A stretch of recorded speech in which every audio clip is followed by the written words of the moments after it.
ಇನ್ನು ಎಐ ವಿಡಿಯೋವನ್ನ ಸೃಷ್ಟಿ ಮಾಡಿ ಗಲಭೆಗೆ ಪ್ರಚೋದನೆ ಕೊಟ್ಟಂತಹ ಆರೋಪದಡಿ ಸಮೀರ್ ವಿಚಾರಣೆಗೆ ಹಾಜರಾಗೋ ಸಾಧ್ಯತೆ ಇದೆ.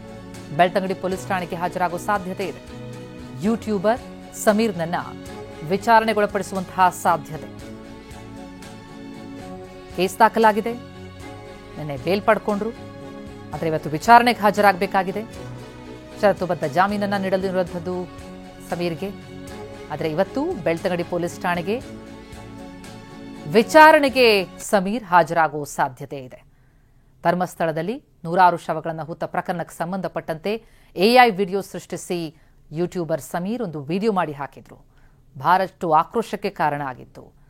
ಜೊತೆಗೆ ಅದೆಲ್ಲದರ ಬೆನ್ನಲ್ಲೇ ಇದೆಲ್ಲವೂ ಆಗಿದ್ದು ಈಗ ದೂರುದಾರ, ಅನಾಮಿಕ ದೂರುದಾರ ಏನಿದ್ದಾನೆ, ಆ ಮಾಸ್ಕ್ ಮ್ಯಾನ್ ಬರೋದಕ್ಕೂ ಮುನ್ನ ಸಮೀರ್ಗೆ ಷರತ್ತು ಹಾಕಿ ಕೋರ್ಟ್ ಜಾಮೀನು ಕೊಟ್ಟಿರುವುದು.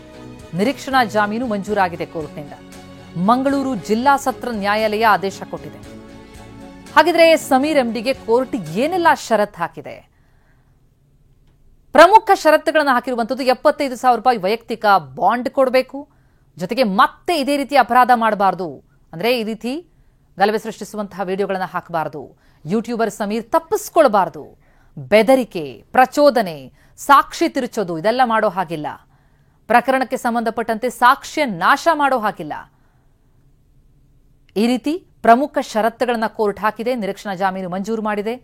ಅಗತ್ಯ ಇದ್ದಾಗ ವಿಚಾರಣೆಗೆ ಹಾಜರಾಗಬೇಕು, ವಿಚಾರಣೆಗೆ ತನಿಖಾಧಿಕಾರಿಗಳ ಮುಂದೆ ಹಾಜರಾಗಲೇಬೇಕು ಅನ್ನುವಂತಹ ಷರತ್ತನ್ನ ಕೋರ್ಟ್ ವಿಧಿಸಿರುವಂಥದ್ದು. ನಿಗದಿತ ಸಂದರ್ಭದಲ್ಲೇ ಕೋರ್ಟ್ಗೆ ಹಾಜರಾಗಬೇಕು, ನ್ಯಾಯಾಲಯಕ್ಕೆ ವಿಚಾರಣೆಗೆ ತಪ್ಪದೆ ಹಾಜರಾಗಬೇಕು ಎನ್ನುವ ಪ್ರಮುಖ ಷರತ್ತುಗಳನ್ನು ವಿಧಿಸಿ ಕೋರ್ಟ್ನಿಂದ ನಿರೀಕ್ಷಣಾ ಜಾಮೀನು ಮಂಜೂರಾಗಿದೆ. ಎಐ ವಿಡಿಯೋ ಸೃಷ್ಟಿಸಿ ಯೂಟ್ಯೂಬರ್ ಸಮೀರ್ ಏನು ವಿಡಿಯೋ ಹಾಕಿದ್ರು, ಅದಕ್ಕೆ ವ್ಯಾಪಕ ಆಕ್ರೋಶ ವ್ಯಕ್ತವಾಗಿತ್ತು. ಗಲಭೆಗೆ ಪ್ರಚೋದನೆ ಕೊಡುವಂತಹ ವಿಡಿಯೋಗಳನ್ನು ಹಾಕಿದ್ದಾರೆ ಅನ್ನೋದು ಅವರ ಮೇಲಿದ್ದಂತಹ ಆರೋಪ. ಈ ಹಿನ್ನೆಲೆಯಲ್ಲಿ ಎಫ್ಐಆರ್ ಆಯಿತು. ನಂತರ